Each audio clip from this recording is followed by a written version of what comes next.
the second person I want to talk about, who isn't even on this list, but could not be a bigger fan of right now, is James Gunn.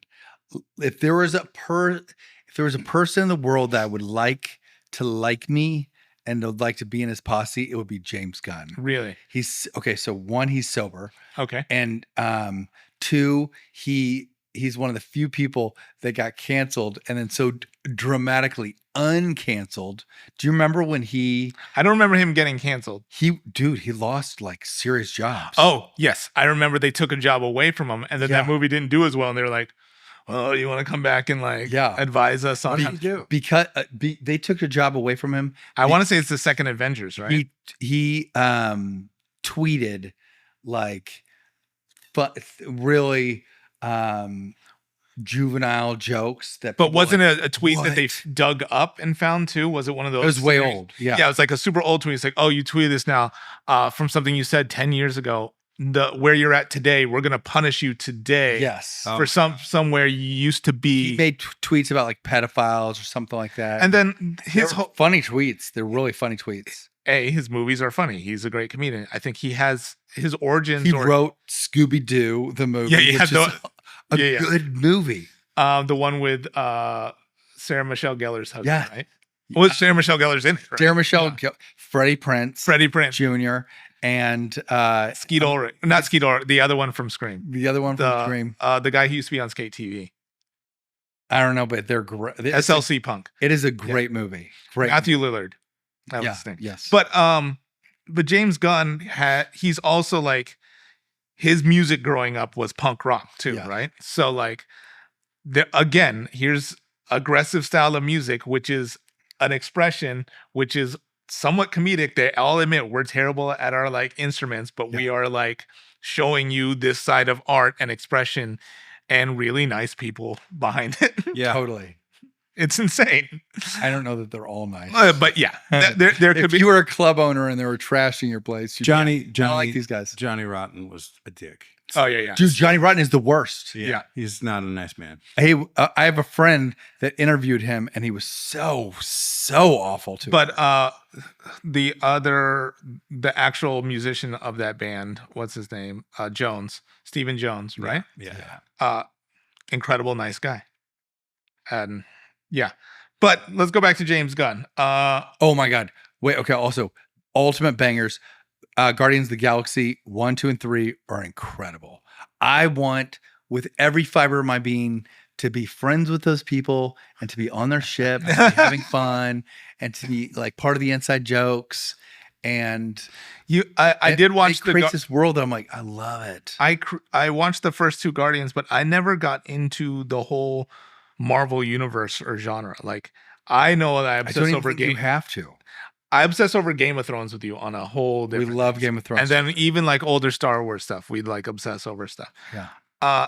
There was some sort of formulaic thing that was happening with the Marvel universe that I was like, I'm out. This doesn't feel like it's going to be anything different. This person's going to fight this person. Then they're going to be friends. But then they're going to fight this other person who's eventually going to be their friends. Now we're not friends anymore. Now we got to fight these. It's just like, what are the different combinations of fighting and then like becoming friends again? Okay. Listen, I love the Marvel universe. Yeah. But I did get way lost when they were when like Captain Universe or Captain Marvel 2 did not like that. The Ant-Man movies after the first one, I kind of got lost. I luckily got out of it before I watched Endgame was such like a big cultural phenomenon. Yeah. I watched things like Loved Black Endgame. I like Black Panther. Man. I think Ryan Coogler is the best director on the planet right now. Black Panther 1 is great. Did you see his latest movie? You think he's the best director on the planet? The Sinners movie? Or I haven't seen Sinners. Oh it's my God. incredible. Go watch it. It has so many things, and has so many layers and so much history to it. Yeah. It's a horror movie. It's a husband-wife movie. It's a brothers movie. It's a musical. The whole thing's a musical. You know, I should explain. This is all from a director. You're a director, and I have directed things. I'm not on the Ryan Coogler. But I didn't explain this at the beginning. I mean, it's like I think the easiest way for me to describe you is that you directed the music videos that made Katy Perry's career. I wouldn't say she made her own career. They were influential in her becoming famous early on, right? It was a certain time and place, and where I understood where our culture was and could make culturally relevant things that other people gravitated. Right. Which ones were you? You're So Gay and Thinking of You. Then I went on tours with her and did TV commercials with her and stuff like that. This is something that I know about James Gunn that I think so. Like in the movie, Shaq's a sober person. Shaq is sober. He's never had alcohol. What? Yeah. Never tried it? I don't. That's a whole different thing to me. Yeah. I mean, awesome. Yeah. Like, it seems terrible. Why would I want to get involved in that? Cool. I didn't realize that. I mean, sober from a different perspective of what you're talking about. People who have discovered their alcoholism, and then have had to deal with it. Yes, I think I'm convinced that creates a different superpower in those people. Yeah. So James Gunn is okay. Let me say this: in the movie Conan, Conan's father asks him, "Conan, what is best in life?" The Schwarzenegger Conan's? Schwarzenegger. Okay. And another person answers and says, an answer that's wrong. And he goes, no. And he goes, Conan, what is best in life? And Conan goes, to crush your enemies, see them driven before you, and to hear the lamentation of the women. That is what he thinks is best in life. But I think James Gunn has found what is best in life. Like he has created you know this better than anybody. Happy Wife, Happy Life. Oh yeah, I know that. He casts his wife as the star in the new Peacemaker series, and she's incredible in it. And she's gorgeous. Is he executive producing that, or does he directs those too? He does everything for those. Oh, writes them, directs them, everything. Wow. I mean, he could not be busy. What does he have time to? Because in 1 year, he wrote Superman, Peacemaker 2, and like something. Because he's in charge of everything for Warner Brothers, anything DC. DC, yeah. He's the man. Okay, so he has his wife, and he also casts his friends, like his really close friends. He'll put them in, and so, dude, I kind of stalked the guy.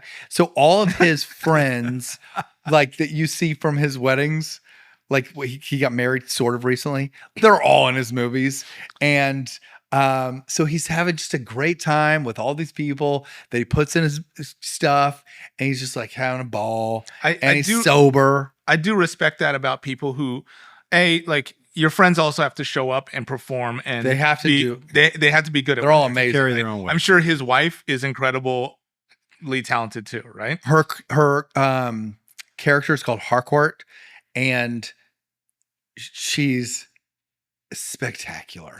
She's so good, and and of course she's like stunning and whatever, but also, this is the other thing, it's a real physical role. So she has to like work out, and so from the like, if my wife works out, I'll have a better day. Like she'll be happier that day. Everything will be better. And if she's like working out so much that she's like muscle, James Gunn, he's a director on set. He's got a bullhorn. He's like, no, just do it that way. I doubt she's like, I don't know. But she's also like, she knows that like that's his role, and her role is to do this specific physical role. Yeah.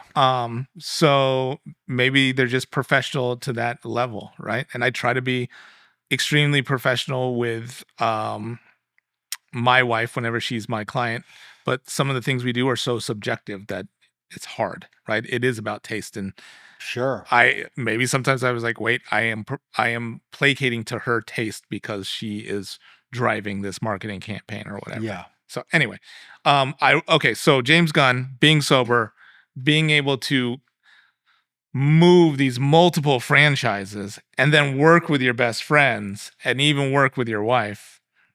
I'm sure that also his brother is in, like, seems to be on almost every thing that he does, but his brother kills it. So having that punk, like, when do we think, or when do we know when James Gunn's alcoholism has caused him issues in his life or his professional life?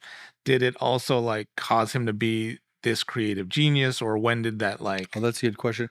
Hey, Jerry, will you look up James Gunn? What's the deal with his alcohol? I just know that he got sober and that he also got through getting canceled, which we know our buddy But Army like, still is. So how long has he been sober slogging for? through Do it. we know? Did you? Oh, kind of a long time. Yeah. Long time. But like, did he do Scooby Doo before or after this? I think he was sober when he did Scooby Doo. I think he has a real chunk of sobriety. And in addition to also getting through being canceled and hiring his friends and everything, he's now like in charge of all, like he isn't just in charge of a few movies. He's in charge of an entire like genre of storytelling. He's in charge of the most historic superhero of all time, Superman. Yeah. Did you see it?